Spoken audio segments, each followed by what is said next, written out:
예배하러 오신 여러분들 진심으로 환영하고 축복합니다. 하나님께서 예배하는 자들을 또 이 시대에 찾고 계시고 하나님의 이름을 기억하고 부르는 자들을 기뻐하시고 또 예배하는 우리의 이 시간 가운데 함께 해주신 줄로 믿습니다. 우리 크시고 우리 위대하신 하나님을, 오늘도 구원을 베푸시는 우리 하나님을 우리 같이 찬양하며 높이며 기억하길 원합니다. 자, 기도하고 예배를 시작하도록 하겠습니다. 하나님 아버지, 생명 주시고 또 큰 구원을 행하시는 하나님을 시간 기억하며 모인 이 자리 가운데 하나님 주의 은혜와 주의 사랑을 부어주시고 각자 예배드리는 그곳에서 하나님의 영광이 가득 임재하고 다시 한번 나의 하나님, 나의 주를 이렇게 고백하는 시간들이 될 수 있도록 하나님 예배 가운데 함께 하시옵소서. 주님 감사하며 예수님의 이름으로 기도합니다. 아멘. 우리 함께 크신 하나님을 찬양하기 원합니다.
온 땅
심은 그곳에서 그 열매를 이렇게 맺을 수 있다고 말씀하셨습니다. 그래서 갈라디아서에서 보면 하나님을 이렇게 만홀히 여기지 말라고 심은 곳에서 거둘 수 있는 것이 우리 신앙생활의 한 부분인 것 같습니다.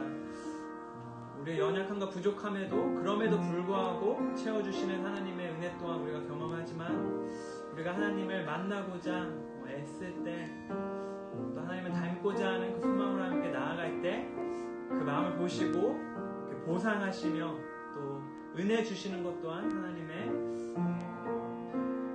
또한 그 일하시는 방식인 줄로 믿습니다. 그렇게 이 시간 저희도 예배할 때 우리 마음과 뜻을 더욱더 다하길 원합니다. 하나님을 가까이 하는 저희들 되게 해달라고 함께 고백하며 나아가길 원합니다.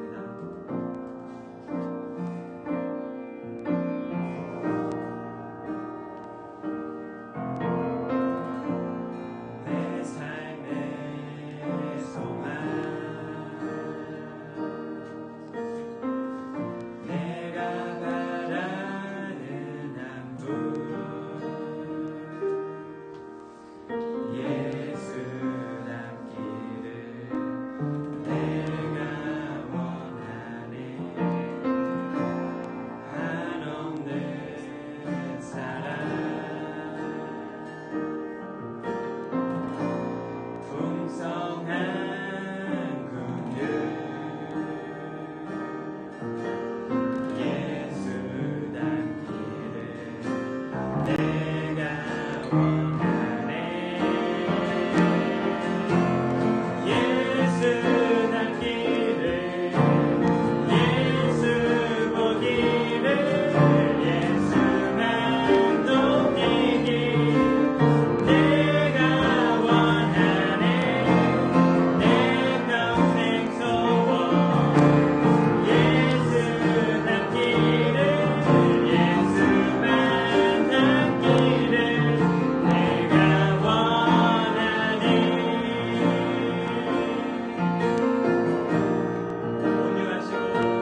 기도하며 이 기도 제목으로 함께 나아갑시다.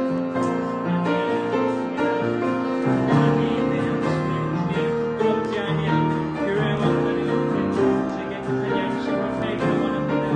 주 예수님을 주님 더욱 알아가며 닮아가길 원합니다. 하나님, 하나님의 은혜로 함께 하시옵소서.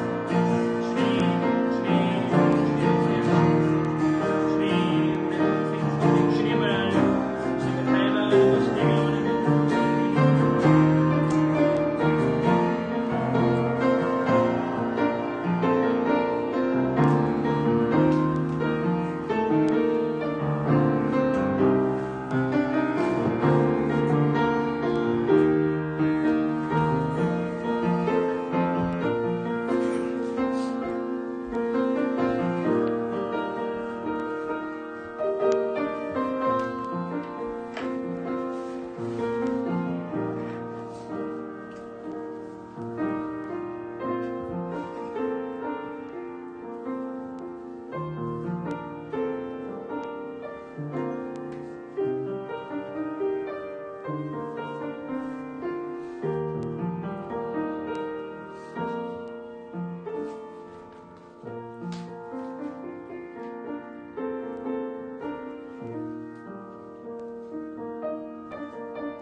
사랑하는 비전 성도 여러분, 안녕하세요. 한 주간도 하나님 은혜 가운데 잘 지내셨으리라 생각합니다. 오늘도 각 가정에서 온라인으로 예배 드리지만 우리 하나님의 성령께서 저희 가운데 함께 하셔서 큰 은혜를 베풀어 주실 줄로 믿습니다.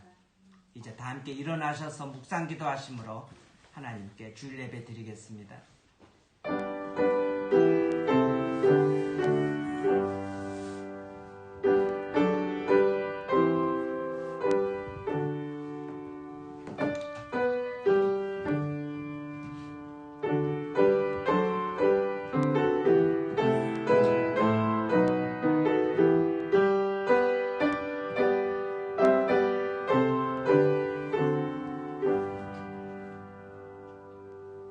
내 영혼아 여호와를 송축하라.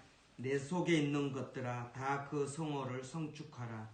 내 영혼아 여호와를 송축하며 그 모든 은택을 잊지 말지어다.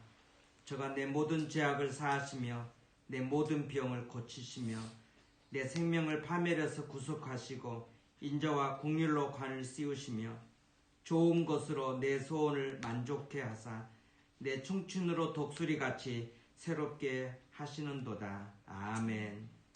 거룩하신 하나님 아버지, 하나님의 사랑과 은혜 감사드립니다. 우리의 모든 죄악을 사해 주시고 병을 고쳐 주시고 생명을 파멸해서 구속하시고 인자와 긍휼로 간을 씌우신 전능하신 하나님, 사랑이 많으신 하나님께 우리의 몸과 마음과 정성을 다하여 하나님께 예배를 드립니다. 하나님 영광 받으시고 저희 가운데 임재하셔서 큰 은혜를 베풀어 주옵소서. 예수님 이름으로 기원하옵나이다. 아멘.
하심으로 우리의 신앙을 고백하시겠습니다.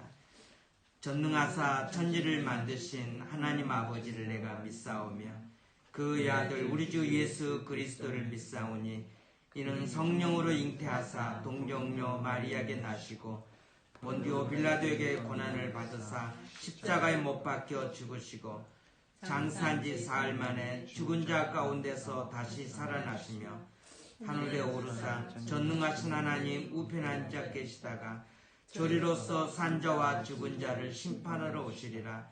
성령을 믿사오며 거룩한 공회와 성도가 서로 교통하는 것과 죄를 사하여 주시는 것과 몸이 다시 사는 것과 영원히 사는 것을 믿사옵나이다. 아멘. 다 함께 앉으셔서 함께 기도하시겠습니다. 하나님 은혜에 감사하시고 또 지난 한 주간도 알고 지은 죄 모르고 지은 죄 회개하면서 하나님께서 은혜를 베풀어 달라고 우리 함께 같이 기도하시겠습니다. 거룩하시고 전능하신 하나님 아버지 은혜를 감사합니다. 죄와 허물로 죽었던 저희들을 예수님의 보혈의 참 공로로 귀한 보배로 피로 저희들을 살려주시고 시간까지 저희들을 인도해 주시니 감사합니다. 보혈의 공로로 힘입어서 다시 살아났사오니 이제는 교만한 마음을 버리고 겸손함으로 하나님을 쫓게 하여 주시옵소서.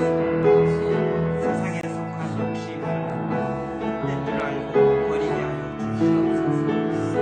하나님 아버지 십자가 외에는 자랑하지 말게 하여 주시옵소서. 주님의 못 박힌 손 발에 큰 자비와 사랑이 나타나셨습니다. 그 은혜에 감사하여 이제는 하나님의 뜻대로 살아가는 저희의 삶이 되게 하여 주시옵소서. 죄와 물러 죽었던 저희들 하나님의 놀라운 은혜와 하나님의 놀라운 사랑으로 구원받게 되니 얼마나 감사합니다.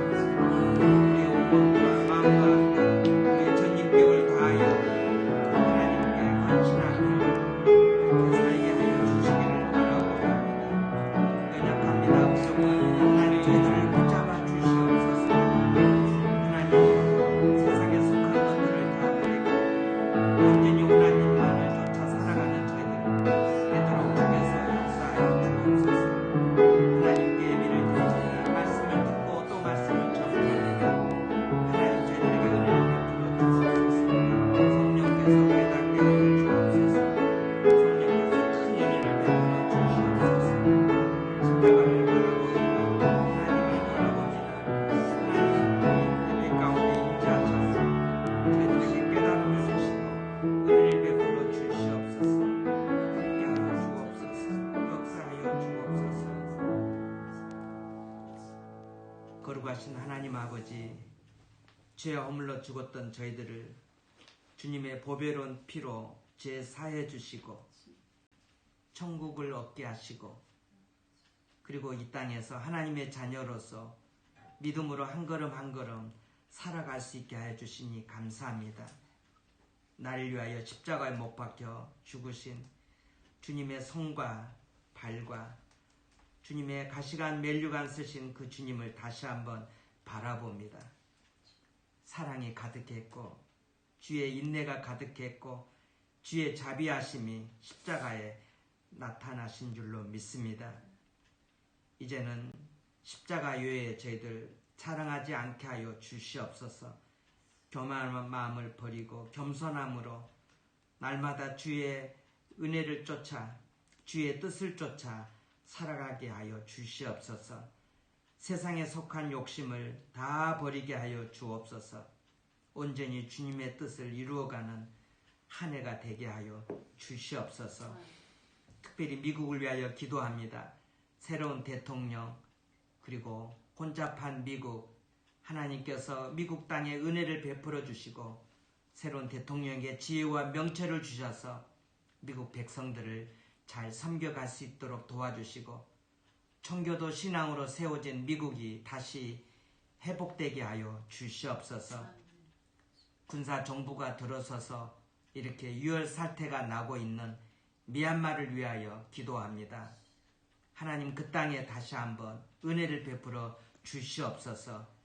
민주국가로 회복되게 하여 주시고 또 이렇게 더 이상 하나님 유혈 사태가 나지 않도록 그 땅에 평화를 허락하여 주시옵소서. 어려운 일로 말미암아 백성들이 하나님을 찾게 하시고 하나님을 믿는 사람들이 많아지게 하여 주옵소서. 미얀마가 복음화되게 하여 주시고 속히 안정과 그리고 평화를 찾는 그러한 나라가 되게 하여 주시옵소서. 우리 조국을 위해서 기도합니다. 구정을 맞이하여 온 가족들이 함께 모여 또 이렇게 즐거운 시간을 갖게 하시니 감사합니다. 우상 숭배하지 않도록 도와주시고 하나님만을 섬기는 우리 가족들 되게 하여 주옵소서. 가족 복음화가 속히 이루어지게 해주시고 믿는 가정들은 더욱더 성령 충만하여 이 마지막 시대에 하나님의 뜻을 이루어가는 가정들이 다 되게 하여 주시옵소서. 하나님, 특별히 우리 청년들을 위하여 기도합니다. 자녀들을 이곳에 보내고 기도하는 한국에 계신 부모님들을 하나님께서 축복하여 주시고 위로하여 주시옵소서. 우리 청년들은 그 기도에 힘입어서 이 땅에서 하나님이 우리들에게 맡겨주신 사명을 잘 감당케 하여 주옵소서. 또 우리 목사님, 사모님, 그리고 교회를 섬기는 우리 집사님들에게 영육간의 강건함을 도와주시고 새벽 이슬 같은 우리 청년들 그리고 순원들을 섬기는 우리 순장들에게도 은혜를 도와주시고 또 우리 청소년들과 어린아이들과 그리고 태중에 있는 우리 새 생명들을 하나님께서 축복하여 주시옵소서. 코로나 가운데 있지만은 지치지 않도록 도와주시고 낙심하지 않게 해주시고 오히려 이 일로 말미암아 더욱더 거룩해지는 비전 가족들이 되게 하여 주시고 더 성경 읽고 더 기도하고 하나님을 찾으면서 개인 영성이 더욱더 이렇게 탁월해지는 그러한 시간들이 되게 하여 주옵소서. 이제 또 말씀을 선포하고 말씀을 듣습니다. 하나님 우리 가운데 임재해 주시고 성령께서 깨달음을 주셔서 오늘 말씀이 다시 나를 살리고 가정을 살리고 민족을 살리는 능력의 말씀 되게 하여 주옵소서. 예수님 이름으로 기도하옵나이다. 아멘. 오늘 말씀은 구약성경 창세기 22장 1절에서 4절 말씀입니다.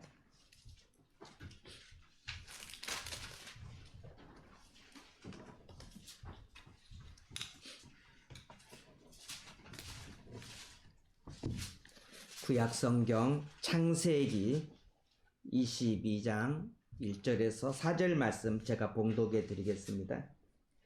그 일 후에 하나님이 아브라함을 시험하시려고 그를 부르시되 아브라함아 하시니 그가 가로되 내가 여기 있나이다. 여호와께서 가라사대 내 아들 내 사랑하는 독자 이삭을 데리고 모리아 땅으로 가서 내가 내게 지시하는 한 산 거기서 그를 번제로 드리라. 아브라함이 아침에 일찍 일어나 나귀의 안장을 지우고 두 사람과 그 아들 이삭을 데리고 번제에 쓸 나무를 쪼개어 가지고 떠나 하나님의 자기에게 지시하시는 곳으로 가더니 제3일에 아브라함이 눈을 들어 그곳을 멀리 바라본지라. 아멘. 예, 오늘 또 말씀 가운데 하나님께서 저희 가운데 역사하셔서 큰 은혜를 베풀어 주실 줄로 믿습니다. 아담과 하와 이후 하나님께서 이렇게 복을 많이 주셔서 인구가 크게 번성하게 되었습니다. 하지만 불행하게도 많은 사람들은 죄 가운데 빠져 살았습니다. 하나님의 아들들, 경건한 이제 남자들이 하나님을 알지 못하는 가인의 후손들, 세상의 여인들과 만나서 그들을 아내로 삼으면서 많은 이제 그 죄악들을 그들이 범하고 있었습니다. 빛과 어두움, 그리스도와 벨리앗, 믿는 자와 믿지 않는 자가 함께 할 수 없는 것입니다. 하나님은 사람을 지으신 것을 한탄하시고 이제 쓸어버리고 홍수로 심판하실 것을 노아에게 말씀하셨습니다. 그러면서 하나님은 노아에게 방주를 지으라고 명령하셨습니다. 사실 말도 안 되는 이야기입니다. 방주를 산 꼭대기에 지으라고 하셨잖아요. 아마 바다에다 지으라고 했으면은 좀 이해가 될 수도 있죠. 또 배를 지으라고 했으면은 이해가 되겠죠. 근데 한 번도 본 적도 없고 한 번도 생각해 본 적도 없는 그 방주를 산 꼭대기에 지으라고 한 게 이게 너무 이상하다고 하는 것이죠. 하나님께서 여러분에게 명령하셨다면 여러분 순종하시겠어요? 하셨겠어요? 하지만 노아는 그 하나님의 말씀에 그 명령에 순종하였습니다. 노아는 하나님의 은혜를 입은 사람이요, 그리고 의인이요, 당대의 완전한 자요, 그리고 하나님과 동행했던 사람입니다. 그런 믿음으로 하나님의 말씀에 순종했던 사람이었습니다. 그 당시에는 많은 사람들이 죄를 범하고 있었을 때 단 노아 한 사람만 이렇게 하나님의 은혜로 살았다고 하는 것입니다. 하나님의 은혜를 입었던 노아는 믿음으로 하나님의 말씀에 순종할 수 있었습니다. 하나님의 은혜가 귀하다고 하는 것입니다. 여러분의 삶에 하나님의 은혜가 가득 차고 넘치시기를 주의 이름으로 축원합니다. 오늘 우리도 연약하지만은 하나님의 은혜를 입으면은 우리도 하나님의 뜻대로 살 수 있습니다. 그러므로 우리는 늘 하나님의 은혜를 사모해야 할 것입니다. 120년 동안 방주를 짓습니다.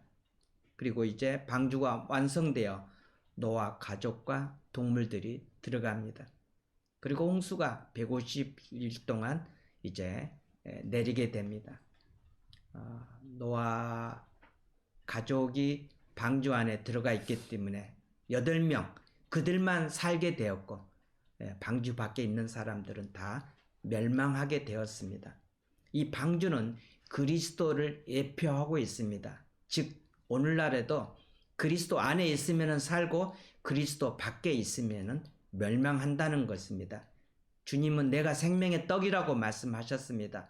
떡은 먹으면 배부르고 안 먹으면 배고프고 죽습니다. 즉 예수님을 먹으면 살고 예수님을 안 먹으면 죽는다는 것입니다. 무슨 말인가? 예수님을 믿으면 살고 예수님을 믿지 않으면 죽는다는 것입니다. 방주 예수 그리스도 안에 있으면은 살고 예수 그리스도 밖에 있으면은 멸망한다는 것입니다. 힘들고 어려운 시기를 지나고 있지만 노아처럼 늘 예수 안에서 여러분을 승리하는 그런 삶이 되시기를 바랍니다. 요즘 세상을 보니까는 제 생각 같아서는 한번 다 쓸어버리면 좋겠다는 생각을 해봅니다.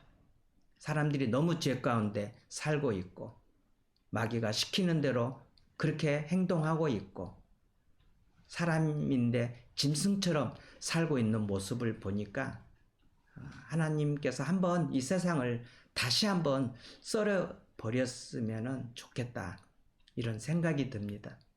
하나님은 거룩을 원하신다고 합니다. 저는 이제 오늘은 아브라함에 대해서 살펴보고자 합니다. 창세기 1장에서 50장까지 주요 인물들이 나옵니다. 여러분 주요 인물들이 누구라고 생각하십니까? 첫 번째 아담, 두 번째 아벨, 세 번째 에녹, 네 번째 노아, 다섯 번째 아브라함, 여섯 번째 이삭, 일곱 번째 야곱, 여덟 번째 요셉. 창세기에 나오는 8명의 주요 인물입니다. 그런데 이 가운데서도 아브라함에 대한 이야기가 참 많습니다. 아브라함의 이야기는 창세기 12장부터 25장까지 있습니다. 전체 50장에서 사실 많은 부분에 있어서 아브라함 이야기를 하고 있습니다. 그만큼 아브라함이 참 이 구속사에 있어서 중요 인물인 것을 보여주고 있습니다.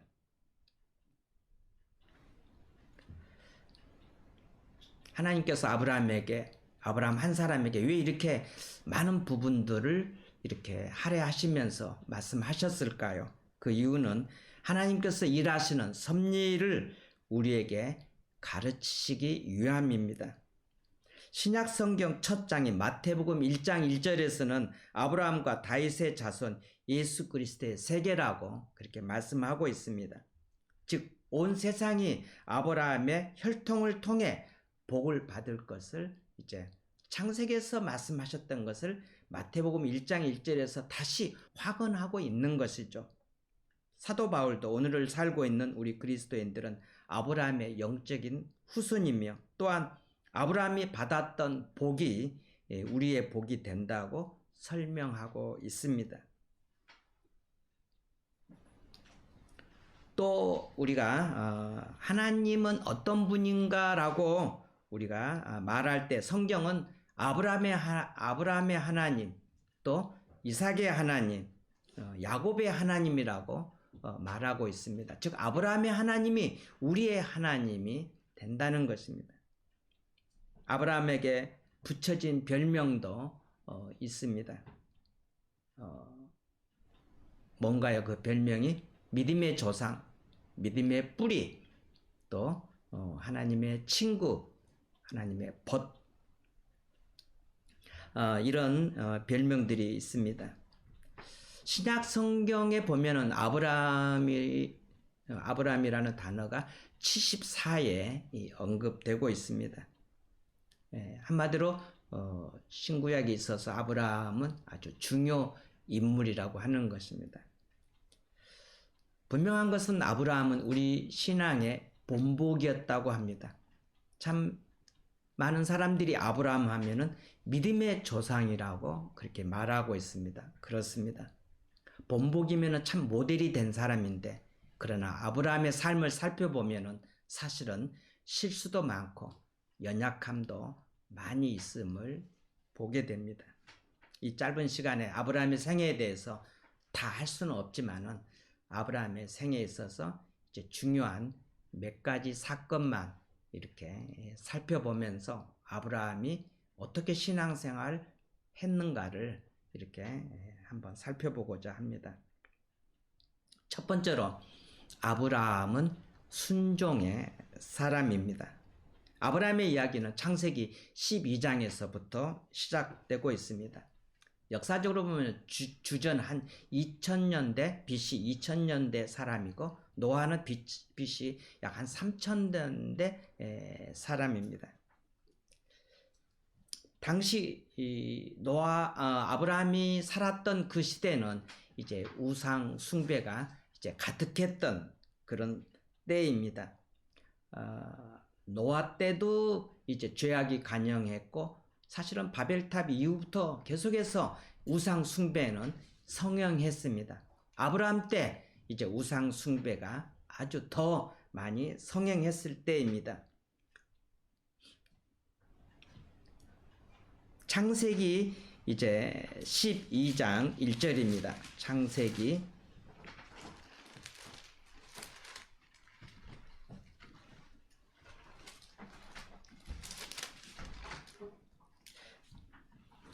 창세기 12장 1절입니다. 여호와께서 아브라함에게 이르시되 너는 너의 본토 친척 아비 집을 떠나 내가 내게 지시할 땅으로 가라, 이렇게 말씀하고 있습니다. 사실 고향을 떠난다고 하는 것은 그렇게 쉬운 일은 아닙니다.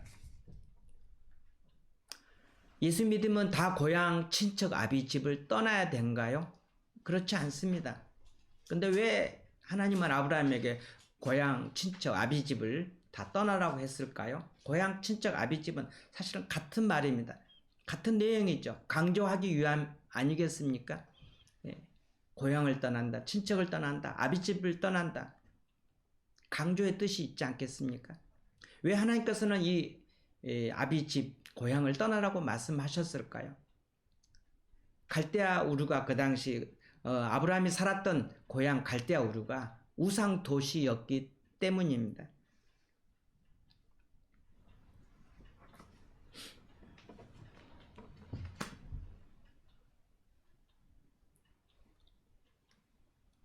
우상을 숭배하는 아버지였기 때문에 고향 친척 이제 아비집을 떠나라고 이렇게 명령하십니다. 사랑하는 성도 여러분, 신앙생활에 있어서 첫 단계는 뭘까요? 분리입니다. 이제 신앙생활을 시작하는 사람들은 옛 생활, 옛 취미, 범죄 생활, 하나님의 말씀과 거리가 멀었던 옛 생활에서부터 분리되어 나오는 것입니다. 저 같은 경우는 이제 중학교 1학년 때부터 교회를 다녔는데 국민학교 때 동네 아이들과 늘 자주 했던 게 있습니다. 짤짤이라고 잔돈 가지고 돈 따먹기 하는 겁니다. 청년들 그거 아세요? 이렇게 짤짤이라고 동전 가지고 돈 따먹는 건데 국민학교 때 동네 아이들과 늘 모여서 그 짤짤이를 했거든요. 그 돈 따먹기. 예. 이제 교회 다니면서부터 이런 생활을 제가 이제 하지 않았던 것이죠. 그리고 우리 중학교, 고등학교 때 그 미니 당구가 있었는데 저는 그때부터 당구를 벌써 치기 시작했는데 이제 교회 다니면서부터 이제 미니 당구도 끊었고요. 이 신앙생활의 첫 단계는 이 분리입니다.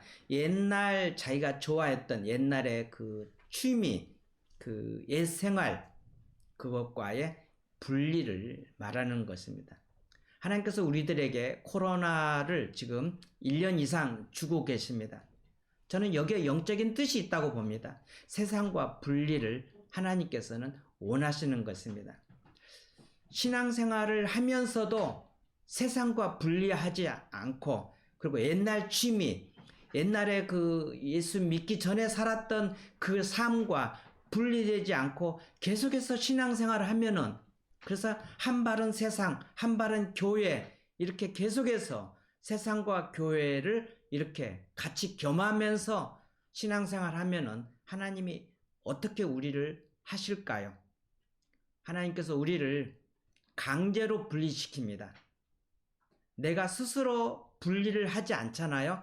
그럼 하나님이 강제로 분리를 시킵니다. 질병을 통해서 부도가 나게 해서 물질을 다 잃게 해서 마음이 상심되게 해서 친구들로부터 어떤 배신을 느끼게 해서 어떻든 간에 하나님이 분리를 시키는 것입니다. 야곱 보세요. 이제 야곱 시간에 또 말씀을 드리겠습니다만 한평생 이 잔머리로 살았잖아요. 장꽤 대명사가 야곱인데 평생 그렇게 살았어요. 자기가 아쉬울 때만 하나님 호주머니 뒤져가지고 하나님께 뭐 해달라고. 야곱의 신앙의 특징은 기도인데 진정한 기도보다도 이제 자기가 필요할 때만 하나님을 찾았던 그리고 자기의 머리로 살았던 야곱. 그러나 이제 야복강가에서 사랑하는 아내들과 자녀들과 모든 소유물을 먼저 다 형적으로 먼저 보내고 그리고 야복강가에 홀로 남았지 않습니까? 하나님이 그렇게 야곱을 홀로 남겨두신 것입니다. 그러면서 밤새 씨름했지 않습니까? 천사와 씨름했지만은 하나님과 씨름하게 된 것이죠. 환도뼈가 유골되는 그런 아픔 속에서 야곱이 새롭게 태어난 게 야복강가 사건입니다. 분이엘 사건입니다. 이처럼 하나님께서는 스스로 분리하지 않으면 강제라도 홀로 두게 하셔서 분리를 시키는 것입니다. 믿음은 거룩을 요구합니다. 믿음은 분리를 원하는 것입니다. 하나님께서는 아브라함을 부르시면서 철저하게 옛날에 그 우상과의 분리를 원하셨다고 하는 것입니다. 아브라함이 갈 바를 알지 못하고 이제 떠나게 됩니다. 4절입니다. 창세기 12장 4절. 이 아브라함이 여호와의 말씀을 쫓아 갔고 롯도 그와 함께 갔으며 아브라함이 하란을 떠날 때 그 나이 75세였더라. 갈대아 우르를 이미 떠났습니다. 그러면서 하란에 머물고 있었습니다. 학자들은 아버지 때문에 아마 하란에 머물렀을 것으로 추정하고 있습니다. 그리고 마침 아버지가 돌아가신 후에 하나님의 명령이 떨어집니다. 이제 젖과 꿀이 흐르는 가나안 땅을 향해서 가라는 것입니다. 아버지가 살아 계셨으면 아마 같이 가기가 쉽지는 않았을 것 같습니다. 어떤 하나님의 섭리가 묘한데 그때 이제 아브라함에게 하란을 떠나라고 하나님이 명령하셔서 이제 아브라함이 갈 바를 알지 못하고 이렇게 떠나게 되는 사건입니다. 오늘 우리가 아브라함에 있어서 첫 번째 이 부르심, 이 하나님께서 고향을 떠나라고 했을 때 아브라함의 이 순종하는 모습을 우리가 보게 됩니다. 사실은 고향 친척 집을 떠난다고 하는 것은 쉬운 것은 아닙니다. 저도 이제 서울로 대학생활 하기 위해서 광주에서 고속버스 타고 서울 동대문 고속버스 터미널에 내렸을 때 지금부터 약 한 40년? 75년도 사건이니까 45년 전인가요? 예, 오래된 사건인데 우리 청년들이 태어나기 전에 그때 동대문에 내려서 한없이 울었던 적이 있습니다. 왜요? 엄마 보고 싶어서 서울로 이제 홀로 딱 떨어졌는데 고속버스 내리자마자 너무 울어가지고 창피해서 화장실에 들어가서 다시 씻고 나온 적이 있는데 광주에서 서울 떠나는 것도 이렇게 힘든데 그때 나이가 이제 대학생 나이인데 하물며 이제 아브라함이 이제 이 정든 이 고향을 떠난다는 것은 그리고 먼 나라로 간다고 하는 것은 그렇게 쉬운 것은 아닙니다. 그러나 거기에 하나님의 부르심 속에 하나님의 뜻과 섭리가 있지 않겠습니까? 예. 첫 번째 우리가 이 아브라함의 이 부르심 받은 사건을 통해서 아브라함의 순종을 배울 수가 있고 또 분리를 배울 수가 있습니다. 우리도 날마다 분리되는 그런 삶을 살고 또 아브라함이 하나님 말씀에 순종하면서 살았던 것처럼 우리도 순종하면서 살아야 될 줄로 믿습니다. 두 번째로는 이제 아브라함의 실수입니다. 인간적인 방법으로 문제를 해결하려고 했던 아브라함의 연약한 모습이 나오게 됩니다. 하란을 떠난 아브라함이 드디어 가나안 땅에 도착했습니다. 그런데 문제가 생겼습니다. 그 가나안에 무서운 기근이 들었습니다. 짐승떼가 들판에서 다 굶어 죽고 종들도 배고파서 어디론가 달아나 버렸습니다. 조카 롯을 데리고 왔는데 조카가 배고프다고 울며 난리를 치고 있습니다. 이것은 아브라함에게 닥친 큰 시련이었습니다. 그러면 이 아브라함이 이 기근이라는 시련을 어떻게 대처했을까요? 슬프게도 창세기 12장 10절 말씀을 보니까 애굽으로 내려갔다라고 성경은 말씀하고 있습니다. 좀 불길한 예감이 들지 않습니까? 사실 성경에서 애굽으로 내려갔다는 이 이야기는 사실은 아주 안 좋을 때 쓰는 표현이거든요. 애굽으로 내려가는 것은 하나님의 약속을 의심하고 그리고 도움을 찾아 세상으로 달려가는 것을 뜻하고 있습니다. 사실은 애굽으로 내려갔다는 것은 믿음을 저버렸다는 이런 의미인 것입니다. 그는 무서운 기근이라는 이 문제를 해결하기 위해서 결국은 인간적인 방법으로 이제 문제를 해결하려고 하는 이런 연약함을 보여주었다고 하는 것입니다. 또 이제 문제가 생기는데 애굽에 가까워지자 아브라함은 이제 하나의 어떤 그 염려가 이렇게 생겼습니다. 아마 사라가 상당히 아마 예뻤던 모양입니다. 바로 왕은 아주 포악한 왕이고, 그래서 아브라함이 생각하기에 이제 우리가 애굽에 도착하면은 분명히 왕과 왕의 신하들이 자기 예쁜 아내를 탐낼 것이다. 그리고 자기는 아마 죽게 될 것이다. 이런 생각을 하게 된 거예요. 그러면서 이제 아내와 작전을 세웁니다. 여보, 애굽에 도착해서 사람들이 물어보면은 남편이라고 하지 말고 오빠라고 하라, 누이라고 하라. 이렇게 이제 작전을 세운 것입니다. 아닌 게 아니라 이제 애굽에 도착했는데 왕의 바로가 이제 사라를 취하게 됩니다.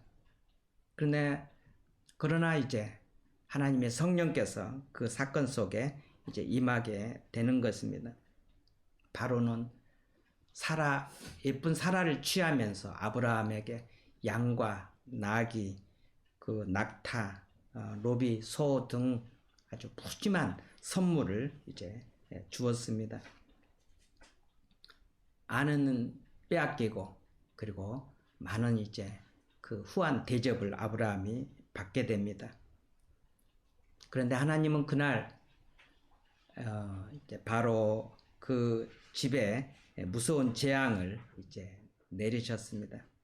바로는 이 여인이 남편이 있는 여자라는 사실을 뒤늦게 깨닫게 된 것입니다. 그래서 바로는 사라를 다시 아브라함에게 돌려보냅니다. 소유가 풍성해진 아브라함은 이제 회개하고 다시 이제 사라와 함께 가나안으로 이제 돌아가게 됩니다. 이 사건 속에서 우리가 한번 살펴볼 수 있는 것은 참 기근이 무섭고 힘들지요. 그러나 어떻게 하든지 애굽으로 내려오지 말고 가나안에 머물면서 거기서 하나님을 의지하면서 기도하면서 이 기근을 잘 견뎌내야 되지 않았겠습니까? 그런데 그렇게 하나님을 의지하기보다는 풍부한 곡식이 많은 애굽으로 내려왔다는 것이죠. 이게 이제 문제가 되는 것이죠. 하나님을 의지하는 것보다도 오히려 사람을 의지했다는 것이죠. 시편에서도 늘 강조한 게 호흡이 끊어지면 흙으로 돌아갈 인생을 의지하지 말라고 했잖아요. 늘 하나님만 의지하라고 했지 않습니까? 그러나 벌써 아브라함의 믿음이 연약해져서 이렇게 어려울 때 인간적인 방법을 쓰는 아브라함의 실수, 아브라함의 연약함을 우리가 보게 됩니다. 그럼에도 또 한편에서는 하나님의 은혜, 하나님의 자비, 하나님의 사랑이 임했다고 하는 것이죠. 하나님께서 아브라함을 보호해 주셨습니다. 사랑하는 아내 사라를 보호해 주셨습니다. 그래서 바로 왕은 사라를 다시 돌려보내 주었지 않았습니까? 사랑하는 성도 여러분, 오늘 우리가 이 아브라함의 이 연약함을 통해서 우리 역시 얼마든지 사건을 겪을 때 인간적인 방법으로 어떤 장꾀로 문제를 해결할 때도 우리도 사실은 있는 것입니다. 우리의 연약함이기 때문에. 그러나 분명한 것은 믿음으로 이 문제를 해결하려고 예를 써야 되는 것입니다. 힘들고 어려울 때 장꾀를 부리는 것은 바람직하지 않습니다. 하나님은 사람의 마음의 중심을 보지 않습니까? 우리는 힘들고 어렵다 할지라도 인간적인 방법으로 이 문제를 해결하려고 하기보다도 늘 하나님만을 의지하면서 그리고 하나님의 때를 기다리면서 하나님께서 이 문제를 해결해 주시도록 더욱더 하나님을 갈망하면서 우리가 살아야 할 것입니다. 해외에 살면서 베를린 땅에 살면서 우리도 많은 어려움을 겪을 수 있습니다. 전에도 겪었고 또 앞으로도 크고 작은 어려움들이 있을 수도 있습니다. 그때 우리가 아브라함처럼 이렇게 장꾀를 부린다든가 자꾸 인간적인 방법으로 문제를 해결하려고 하는 것보다도 묵묵하게 그 믿음의 그 자리에 서서 하나님을 더욱더 바라보고 하나님을 더욱더 신뢰하면서 이제 기도하면서 때를 잘 이제 견뎌내면은 또 하나님의 때에 하나님께서 좋은 방법, 선하신 방법으로 문제를 해결해 주실 줄로 믿습니다. 믿음으로 승리하시기를 바랍니다. 세 번째입니다. 아브라함의 중보 기도입니다. 바로 이 전 사건에서 하나님의 자비하심, 하나님의 보호하심도 우리들에게 많은 감동을 줍니다. 아브라함의 그렇게 연약함, 인간적인 방법으로 문제를 해결하려고 했음에도 불구하고 하나님께서 사라를 보호해 주시고 아브라함을 보호해 주셨다고 하는 것입니다. 우리의 연약함과 우리의 실수에도 늘 보호해 주시고 여기까지 인도해 주신 하나님을 우리가 더욱더 의지해야 할 것입니다. 이제 세 번째로 아브라함의 중보 기도입니다. 하나님께서 이제 천사들과 함께 나그네의 모습으로 아브라함을 이제 방문하셨습니다. 아브라함은 장막문에 앉았다가 즉시 달려 나가서 그 세 천사 나그네를 영접했습니다. 그리고 극진하게 대접을 잘 했습니다. 상대방이 누군가에 상관없이 이제 도움이 필요한 그러한 사람을 돕는 것은 하나님께 복받는 일 아니겠습니까? 아브라함은 지나가는 나그네 세 사람을 자기 집으로 초대해서 그리고 극진히 대접을 하였습니다. 오늘 코로나 시기에 힘든 시기에 우리도 이렇게 나그네를 섬기고 이웃을 돌아보는 것은 매우 중요한 일일 것입니다. 음식을 먹은 후 하나님은 이제 아브라함에게 아들이 있을 것이라고 말씀하셨습니다. 그러나 사라는 이 일의 가능성을 받아들이지 않고 웃습니다. 사람의 생각으로는 불가능하다는 것입니다. 자기의 경수가 끊어졌고 나이가 많았기 때문에 사실은 아들을 갖는다고 하는 것은 불가능하다고 생각하면서 사라는 이제 웃습니다. 그러나 사랑하는 성도 여러분, 사람에게는 불가능이 있지만 하나님께는 불가능이 있을까요? 없을까요? 하나님께는 불가능이 없으십니다. 이 우주 만물을 창조하시고 여기까지 우리를 인도하시고 우리를 보호해 주신 하나님께는 불가능이 없으십니다. 남북통일도 사람의 생각으로는 불가능하다고 말합니다. 그렇습니다. 학자들의 이야기를 들으면 현실적으로, 정치학적으로, 지리학적으로 여러 가지 면을 볼 때 사실 남북통일은 불가능한 것입니다. 그러나 하나님께서는 불가능이 없으시기 때문에 우리가 끝까지 하나님께 소망을 두고 믿음으로 인내로 기도할 때 하나님의 때 하나님의 방법으로 한반도에 통일의 시대를 하나님께서 열어주실 줄로 믿습니다. 믿으시면 아멘. 많은 학자들이 독일 통일도 기적이라고 말하고 있습니다. 그렇지 않습니까? 사실은 제가 독일 통일을 연구해 봐도 이것은 기적입니다. 소독도 아직 준비가 되지 않았고 통일을 그렇게 하려고 원한 것도 아닌 상태였고 그러나 하나님께서는 베를린 장벽을 무너뜨리셨고 그 1년 후에 독일 통일을 합법적으로 주셨지 않았습니까? 하나님이 하시면은 못하실 일이 없는 것입니다. 하나님이 막으시면은 열자가 없고 하나님이 열면은 닫을 자가 없는 것입니다. 불가능이 없으신 하나님을 믿으시면서 공부하시기를 바랍니다. 직장생활 하시고 연구하시고 자녀를 양육하시고 berlin에서 불가능이 없으신 하나님을 굳게 믿고 날마다 승리하시기를 바랍니다. 아브라함을 찾아오셨던 하나님께서 이제 소돔과 고모라에 대해서 심판하실 것을 말씀해 주십니다. 그 말을 들은 아브라함은 이 소돔과 고모라에 의인이 있다면은 그래도 하나님께서 심판하시겠습니까? 라고 이제 말을 합니다.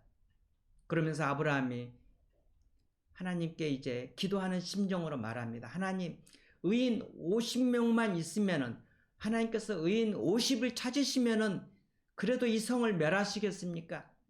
아니, 하나님 의인 40이 있다면은, 아니 의인 30을 하나님께서 찾으신다면은 이 성을 멸하시겠습니까? 아니 의인 20명을 찾으시면은, 아니 의인 10명을 찾으시면은 하나님이 이 성을 멸하시겠습니까? 계속해서 아브라함은 중보 기도를 하고 있는 것입니다. 아브라함은 의인 10인까지 하나님께 말씀을 드렸지만은 결국 소돔과 고모라는 의인 한 사람이 없어서 멸망하고 말았습니다. 창세기 19장에 보니까는 이 소돔성이 멸망하게 된 원인에 대해서 말씀하고 있는데 이것은 성적인 타락, 동성의 이런 타락으로 인해서 소돔과 고모라가 멸망하게 되었다고 말씀하고 있습니다. 하지만 롯과 롯의 두 딸은 구원을 받게 되었습니다. 그들은 의인은 아니었지만 아브라함의 중보 기도로 말미암아 그들은 살게 되었고 구원받게 되었습니다.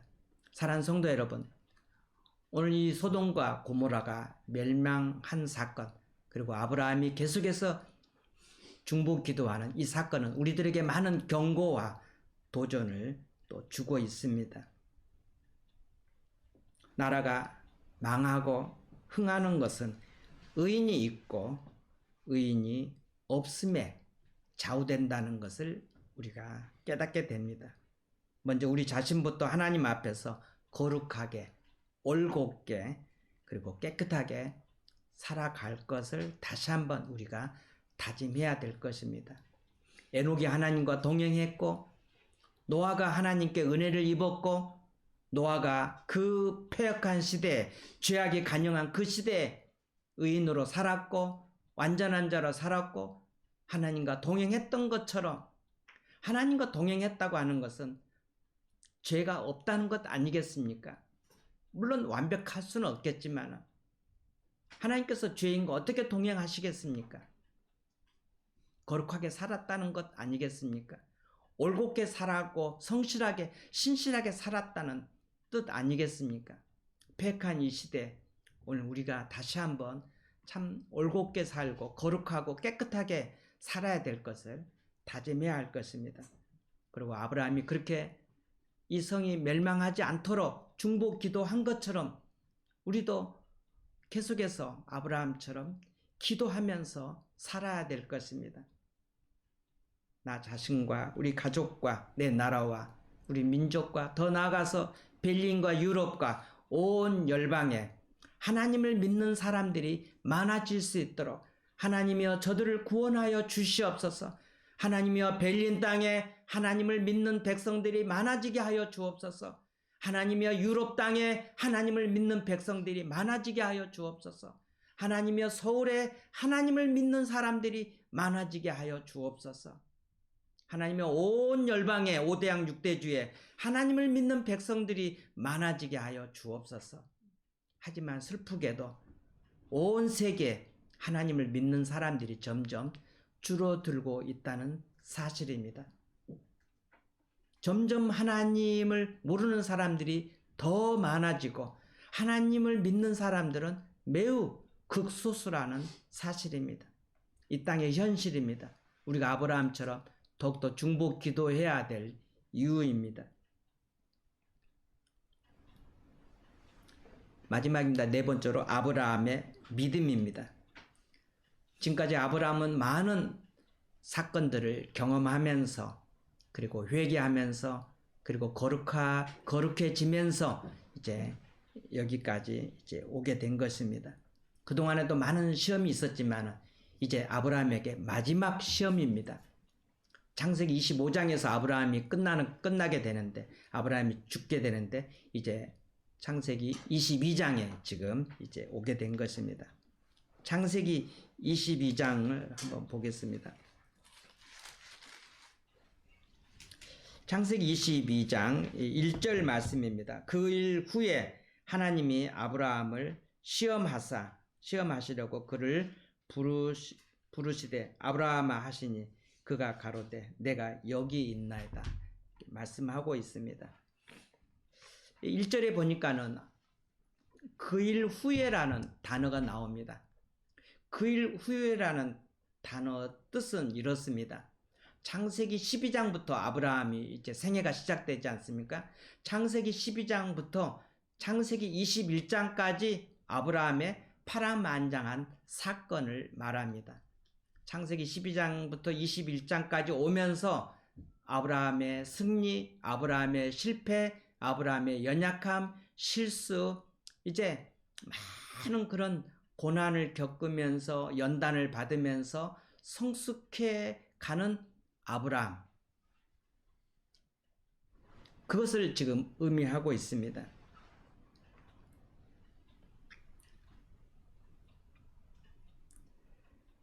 많은 시련 가운데서 이제 믿음이 강해지고 거룩해진 아브라함에게 하나님께서 이렇게 시험을 이제 주십니다. 그 시험이 뭔가요? 100세 난 아들을 모리아 산에서 번제물로 바치라는 것입니다. 여기서 시험이라고 하는 것은 이렇게 영어로 말하면 테스트, 또 다른 그 단어가 하나 있는데 temptation, 이것은 영어로 유혹이라는 것이죠. 유혹과 시험은 다르죠.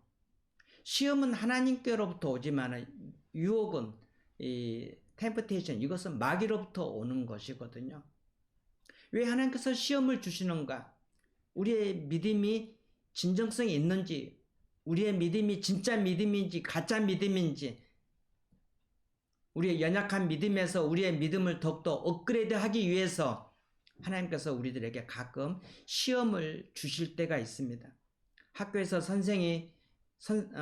학교에서 이제 선생이 학생들에게 시험 문제를 냅니다. 이것은 학생들의 실력을 더 업그레이드 시키기 위함이지 않겠습니까? 하나님께서 아브라함에게 시험을 주십니다. 시험을 주시는 것은 아브라함의 믿음을 더 업그레이드 하기 위해서, 아니 온전히 하나님만을 신뢰하는지 그것을 보게 하기 위해서, 아니 하나님께서 100세 난 아들 이삭을 바치라고 하는 이 어마어마한 가혹한 이 시험은 아브라함의 절대 믿음을 하나님이 보시겠다는 것입니다. 절대 사랑을 보시겠다는 것입니다. 절대 헌신을 보시겠다는 것입니다. 절대 순종을 보시겠다는 것입니다. 여러분 한번 생각을 해보세요. 아브라함이 100세의 아들을 얻었지 않습니까? 100세에 난 아들을 모리아산에 가서 번제물로 바치라는 것입니다. 100세에 난 아들이니 얼마나 아브라함이 기뻐했겠습니까? 우리 구혜남 목사님 그 딸 에스더가 있는데 지난해 그 에스더가 아들을 낳았는데 몇 년 만에 낳은지 아세요? 에스더가 13년 만에 아기를 낳은 것이죠. 이제 다음 주일날 우리 구혜남 목사님 오셔서 설교하실 텐데, 구혜남 목사님 큰딸 에스더가 13년 만에 첫 아들을 얻게 된 것이죠. 에스더 부부도 너무 기뻐했고, 목사님 사모님도 말로 다 할 수 없는 기쁨이 있었던 것이죠. 근데 100세 난 아들, 아브라함이 얼마나 기뻐했겠습니까? 이삭이 얼마나 기뻐했겠습니까? 그런데 하나님은 그 아들 이삭을 제물로 바치라는 거예요. 이게 시험 문제입니다. 기가 막힌 시험 문제죠. 지금까지 아브라함이 많은 시련을 겪었습니다. 이번 사건만큼 가혹한 시련이 없는 것이죠. 아브라함 생애에 있어서 최대 가혹한 시련입니다. 이것을 아브라함이 어떻게 했겠어요?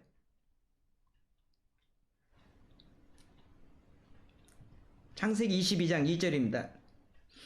여호와께서 가라사대 내 아들 내 사랑하는 독자 이삭을 데리고 모리아 땅으로 가서 내가 내게 지시한 한 산 거기서 그를 번제로 드리라는 시험 문제가 떨어지게 됩니다.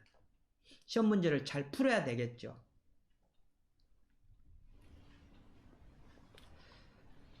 하나님의 마음은 여기에 있습니다.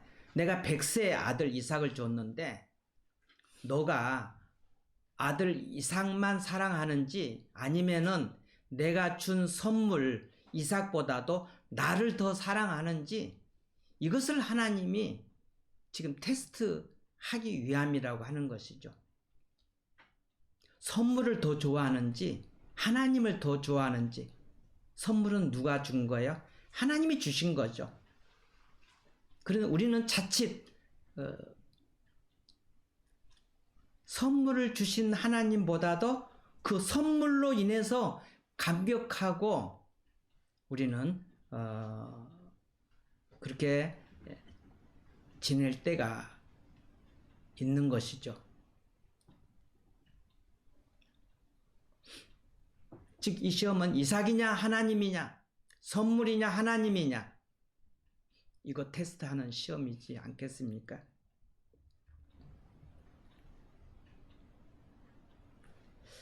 아버지가 아들을 죽인다는 이 일, 이게 가능하겠어요? 아브라함은 아들이 아니라 양, 소, 금, 은을 바치라면은 아브라함이 얼마나 잘 바치겠습니까? 그럼 아들을 바치라는 것입니다. 아브라함도 흔들리지 않았겠습니까? 이삭은 독생자이며 아버지 노년의 등불입니다. 또 약속의 자녀요, 언약의 자녀입니다. 은혜의 선물입니다. 근데 아버지 손으로 이 아들을 죽여야 한다는 게 말이 안 되는 것이죠. 너무 혹독한 시련입니다. 아들을 죽인 후에 아내 사라 얼굴을 볼 수 있겠어요, 아브라함이? 여보, 아들 이삭 어디 있어요? 뭐라고 대답하겠어요, 아내에게? 종들이 아브라함에게 묻습니다. 아들 이삭 어디 있어요? 종들에게 아브라함이 뭐라고 대답하겠어요?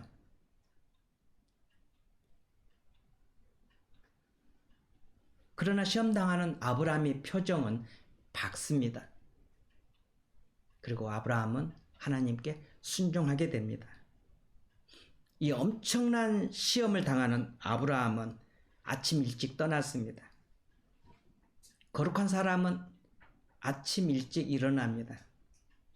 그는 민첩하고 지체할 마음이 없었습니다. 아내 사라에게도 상의하지 않았습니다.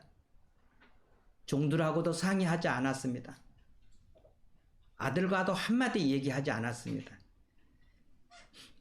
믿음으로 가는 길입니다. 믿음으로 가는 길은 외롭고 고독합니다. 사흘길입니다. 집에서부터 모리아산까지 사흘길.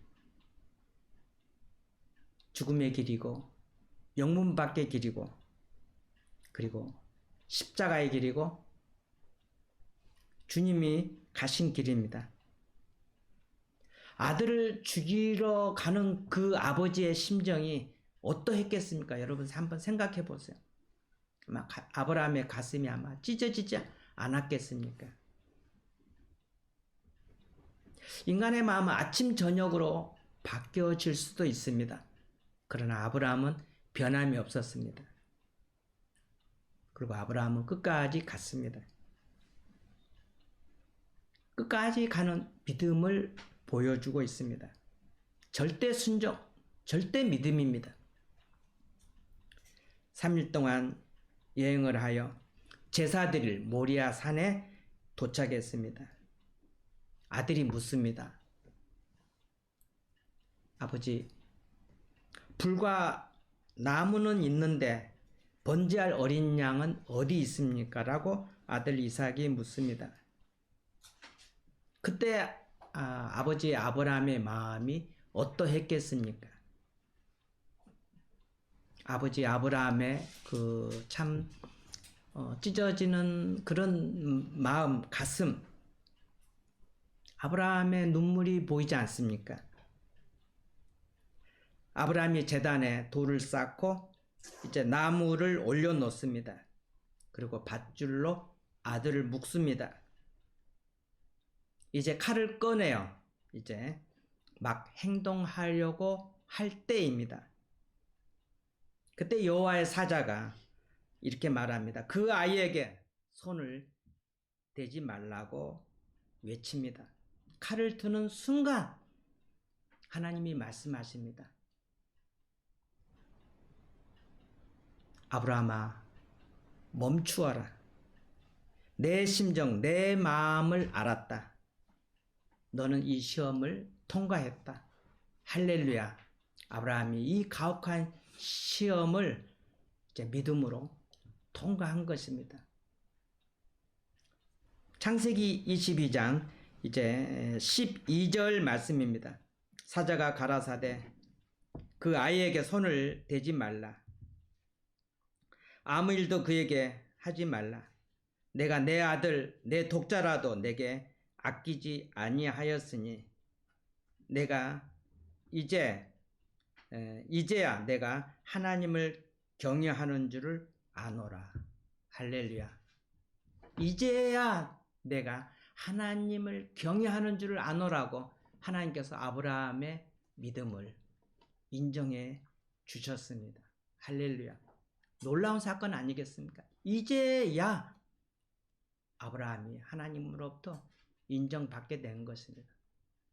믿음의 조상이 될 수 있는 그런 자격을 얻었다고 볼 수 있지 않겠습니까? 그래서 아브라함이 믿음의 뿌리가 되는 것이고 믿음의 조상이 되는 것이고 그래서 아브라함의 혈통을 따라서 많은 후손들이 오늘 우리까지 복을 받게 되었다고 하는 것이죠. 할렐루야. 신앙의 색깔이 사람마다 다릅니다. 아브라함은 의심치 않는 순종이라면 이삭은 묵묵한 순종입니다. 신앙의 특징이 있고 신앙의 색깔이 있습니다. 이삭도 믿음이 대단하지 않습니까? 이삭이 이때가 청년 때입니다. 그래서 아버지를 얼마든지 밀쳐버릴 수도 있고 아버지 정신 나갔냐고 하면서 아버지 지금 이게 무슨 짓이냐고 그러면서 아버지를 밀쳐버리고 도망갈 수도 있지 않겠습니까? 한 번도 대꾸한 적도 없고 그래서 이삭의 이 믿음의 신앙의 색깔은 묵묵한 순종. 따라서 해볼까요? 이삭은 묵묵한 순종. 이삭은 묵묵한 순종. 아브라함은 의심치 않는 순종. 아브라함은 의심치 않는 순종. 예.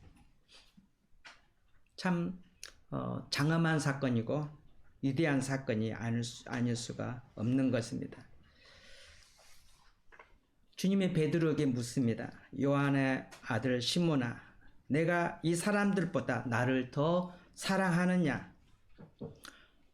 하나님은 베드로에게 절대 사랑을 원하십니다. 오늘 하나님께서 우리들에게도 물으십니다. 또 하나님께서 우리들에게도 시험을 하십니다. 하나님 우리들에게 많은 선물을 주셨습니다. 그 선물을 사랑하느냐?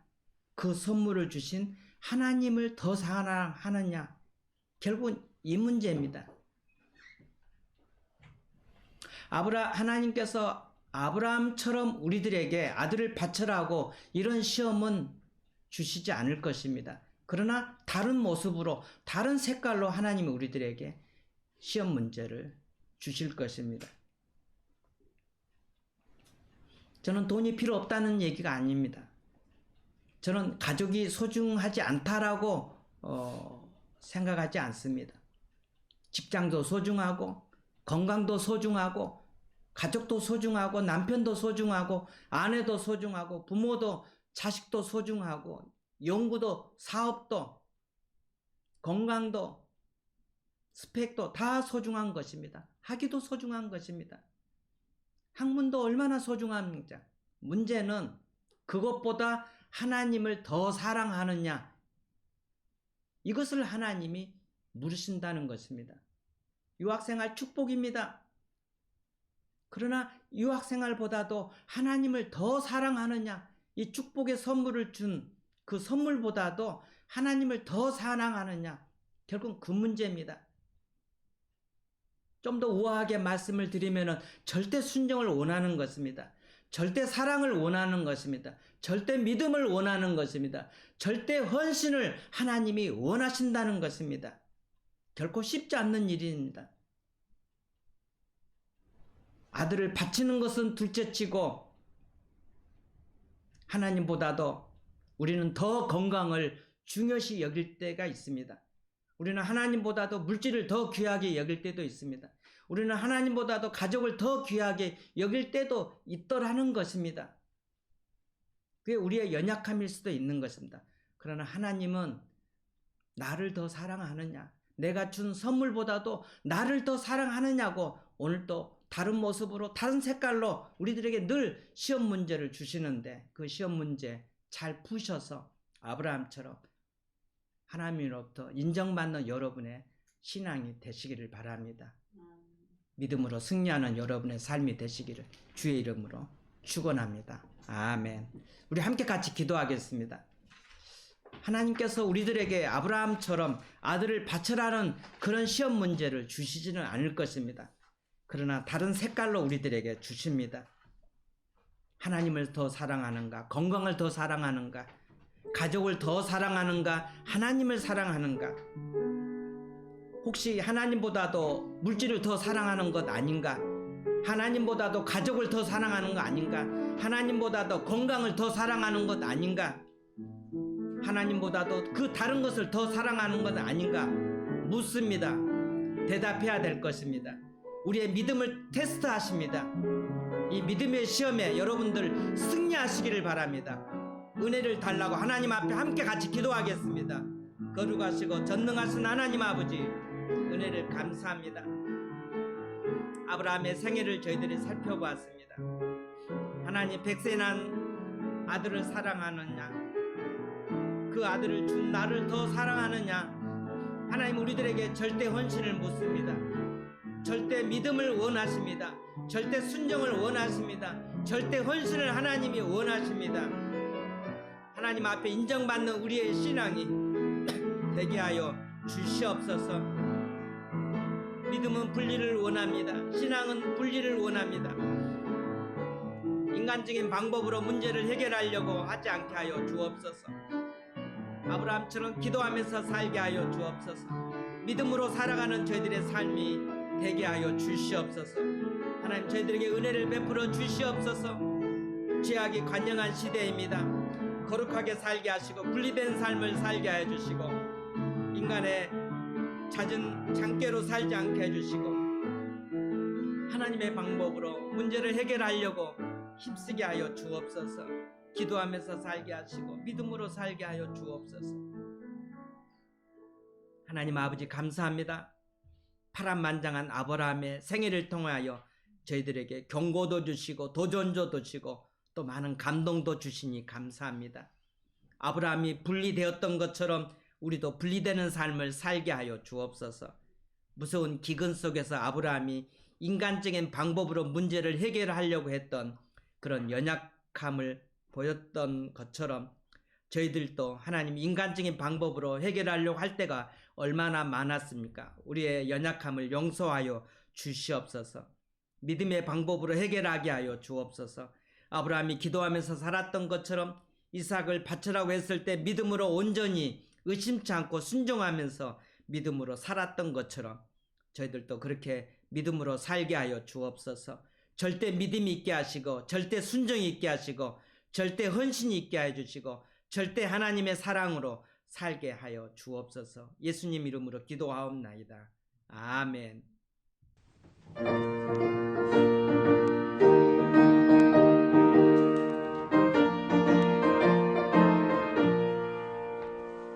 주의 약속하신 말씀 위에서 영원토록 주를 찬송하리라. 소리 높여 주께 영광 돌리며 약속 믿고 굳게 서리라. 굳게 서리 영원하신 말씀 위에 굳게 서리 굳게 서리 그 말씀 위에 굳게 서리라. 주의 약속하신 말씀 위에서 세상 염려 내게 엄습할 때에 말씀으로 힘써 싸워 이기며 약속 믿고 굳게 서리라. 굳게 서리 영원하신 말씀 위에 굳게 서리 굳게 서리 그 말씀 위에 굳게 서리라. 주의 약속하신 말씀 위에서 영원하신 주의 사랑이 믿고 성령으로 힘써 싸워 이기며 약속 믿고 굳게 서리라. 굳게 서리 영원하신 위에 굳게 서리 굳게 서리 그 말씀 위에 굳게 서리라. 주의 약속하신 말씀 위에서 성령 인도하는 대로 행하며 주님 품에 항상 안식 얻으며 약속 믿고 굳게 서리라. 굳게 서리 영원하신 말씀 위에 굳게 서리 굳게 서리 그 말씀 위에 굳게 서리라. 아멘. 하나님 감사합니다. 저희들이 이 찬송 불렀던 것처럼 하나님의 약속 믿고 또 그 말씀 위에 굳게 서고 흔들리지 않는 믿음으로 살아가는 저희들의 삶이 되게 하여 주옵소서. 하나님께서 저희들에게 베풀으신 은혜가 얼마나 크고 풍성하고 말로 다 알 수 없는지 알 수 없습니다. 그 사랑에 감사해 오늘도 하나님 앞에 11조헌금 감사헌금 성경금 주정헌금 이렇게 정성을 다하여 하나님께 예물 드리게 하시니 감사합니다. 꿈과 비전도 하나님께 올려드립니다. 새해 하나님 앞에 이제 기도하면서 작정했던 많은 기도 제목도 하나님께 올려드립니다. 하나님 흠양하시고 하나님의 때 하나님의 방법으로 저희들에게 풍성한 것으로 채워주시고 응답해 주실 줄로 믿습니다. 순양을 예비해 놓으셨던 여호와 일의 하나님 우리를 위해서 준비하시고 필요를 채우시는 그 하나님을 찬송하고 그 하나님을 굳게 믿고 믿음으로 살게 하여 주시옵소서. 우리 성도들의 가정과 학업과 직장과 연구와 삶 위에 하나님 큰 은혜를 베풀어 주시옵소서. 이 물질이 쓰여지는 곳곳마다 주님 나라가 더욱더 크게 확장되게 하여 주옵소서. 성도들의 필요를 하나님께서 다 채워 주시옵소서. 예수님 이름으로 기도하옵나이다. 아멘. 예, 우리 사랑하는 성도 여러분, 오늘 또 수고 많으셨습니다. 이제 다음 주일부터는 교회에서 예배 드리도록 하겠습니다. 며칠 전 독일 정부가 록다운을 또 3월 7일까지 연장한다고 발표했습니다. 하지만은 저희들은 이제 그냥 교회 가서 예배 드리도록 하겠습니다. 그 대신 이제 식사는 하지 않겠고 또 순모임도 하지 않고 예배만 바로 드리고 이렇게 바로 집으로 하겠습니다. 또 다음 주일은 이제 구현환 목사님께서 말씀 전해 주시게 됩니다. 이제 구현환 목사님은 정든 베를린 땅을 떠나시게 됩니다. 완전히 떠납니다. 집도 다 팔렸고요. 어디로 떠나냐고요? 이제 프랑크푸르트로 이사하시게 됩니다. 그래서 프랑크푸르트에 이미 집을 다 사셨고 또 여기 있는 집도 다 팔았고 해서 26일 날 프랑크푸르트로 이사 가시게 되는데 저희들에게 이제 다음 주에 말씀 전하시게 됩니다. 언제 또 오실지는 모르겠지만은 이제 거의 마지막일 것 같습니다. 다음 주일 이제 교회에 오셔서 하나님께 예배 드리면서 또 목사님 말씀 통해서 저희들이 또 은혜 받도록 그렇게 하겠습니다. 코로나 시기인데 시간이 그래도 좀 많이 있습니다. 맥체인 성경 기표에 따라서 성경 하루에 4장씩 열심히 읽으시고 10스텝 1권, 2권, 3권, 4권 이제 열심히 여러분 성경 공부하셔서 다 하신 분들은 이제 주일날 다음 주에 교회로 가져오시면 제가 그 다음 책을 또 드리도록 하겠습니다. 그동안에 모아두었던 헌금도 다음 주일 이제 교회에 오셔서 하나님께 예배 드릴 때 봉헌하도록 하겠습니다. 건강관리 잘 하시고요. 아침 저녁으로 산책도 하시고 또 조깅도 하시고 이제 또 손도 잘 씻으시면서 그 어느 때보다도 더욱더 건강 힘쓰시기를 바랍니다. 이제 우리 다 함께 일어나셔서 마지막 주님 다시 오실 때까지 찬양하면서 예배 마치겠습니다.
다시 오실 때까지 좁은 문, 좁은 길을 가야 됩니다. 십자가 지고 가야 되는 것입니다.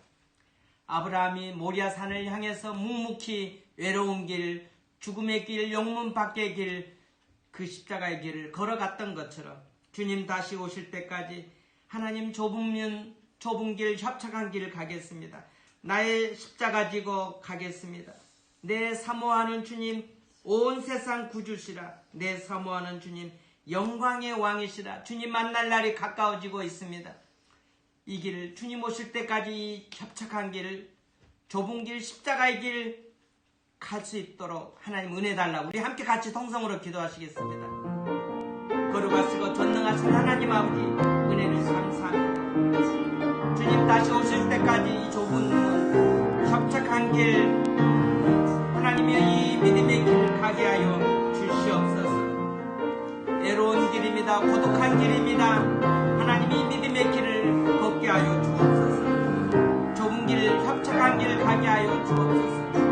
주님 십자가 지고 가게 하여 주시옵소서. 내 사모하는 주님 사모하면서 이 길을 가게 하여 주시옵소서. 흔들리지 않게 하여 주옵소서. 방황하지 않게 하여 주시옵소서. 믿음으로 이 길을 걸어가게 하여 주옵소서. 주님 만날 날을 사모하게 하여 주옵소서. 다시 오실 주님을 바라보게 하여 주시옵소서. 거룩한 길을 걷게 하여 주옵소서. 분리의 길을 걸어가게 하여 주시옵소서. 믿음의 길을 걸어가게 하여 주옵소서. 인간적인 길을 걸어가지 않게 하여 주옵소서. 하나님 은혜를 베풀어 주옵소서. 하나님의 역사하여 주옵소서. 은혜를 도하여 주시옵소서. 하나님 아버지, 주님 다시 오실 때까지 나는 이 길을 가리라고 찬송했습니다. 아브라함이 고난의 길, 십자가의 길, 영문 밖의 길, 애로운 길, 고독의 길을 믿음으로 걸어갔던 것처럼 저희들도 주님 다시 오실 때까지 이 좁은 길, 협착한 길, 십자가의 길을 묵묵히 걸어가게 하여 주시옵소서. 나의 십자가 지고 가게 하여 주옵소서. 분리의 길을 걸어가게 하여 주옵소서. 인간적인 방법을 다 버리고 온전히 하나님만을 바라보면서 그 믿음의 길을 걸어가게 하여 주옵소서. 나의 사모하는 주님, 영광스러운 주님, 다시 만날 주님을 사모하면서 주의 재림을 준비하면서 이 거룩한 길을 걸어가게 하여 주옵소서. 좁은 길, 협착한 길 순종함으로, 믿음으로, 절대 믿음으로, 절대 순종으로, 절대 사랑으로, 절대 헌신으로 이 길 걸어가게 하여 주옵소서. 하나님, 저희들에게 은혜를 더하여 주옵소서. 연약합니다. 부족합니다. 넘어질 때도 많습니다. 다시 붙잡아 주시고 다시 일으켜 세워주시고 다시 믿음으로 이 길을 걸어가게 하여 주옵소서. 사랑하는 성도들의 가정과 학업과 삶 위에 넘치는 축복을 하나님께서 허락하여 주시옵소서. 예수님 이름으로 기도하옵나이다. 아멘. 여호와는 내게 복을 주시고 너를 지키시기를 원하며 여호와는 그 얼굴로 내게 비치사 은혜 베푸시기를 원하며 여호와는 그 얼굴을 내게로 향하여 드사 평강 주시기를 원하노라. 이제는 십자가에서 우리의 죄악을 사하시기 위하여 자신의 혈관과 심장을 터뜨려 보배는 피를 흘려주신 우리 구주 예수 그리스도의 은혜와 독생자들 예수 그리스도를 아낌없이 보내주신 하나님 아버지의 크신 사랑하심과 예수 믿게 하신 성령님의 감화 감동 교통하심이 아브라함처럼 절대 순종, 절대 분리, 절대 믿음의 길을 걷기로 결단하는 사랑하는 성도들 머리 위에 가정과 학업과 삶 위에 고개 계신 우리 사랑하는 부모님들과 우리 친척들, 일가 친척들 그리고 우리 조국 위에 이제로부터 영원토록 함께 있을지어다. 아멘.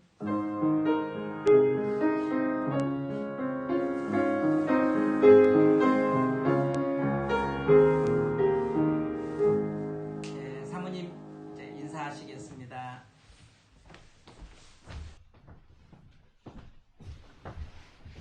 우리 비전가족들 안녕하세요. 또 한 주간 잘 지내셨죠? 우리 아가들도 한 주간 또 영하로 계속 기온이 내려가서 많이 추웠는데 잘 지냈으리라 믿고요.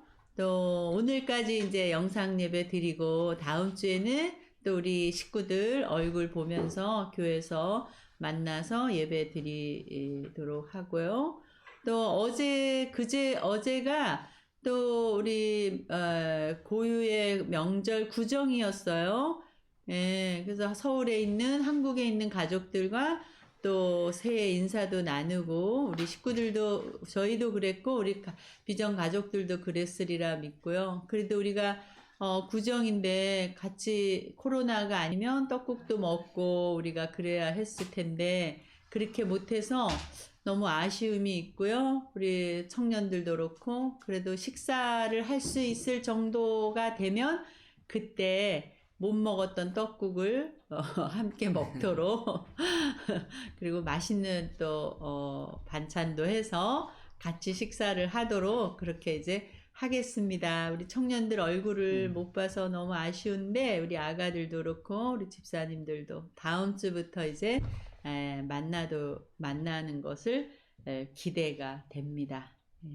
한 주간도 안녕히 계시고 건강하게 잘 지내세요. 감사합니다.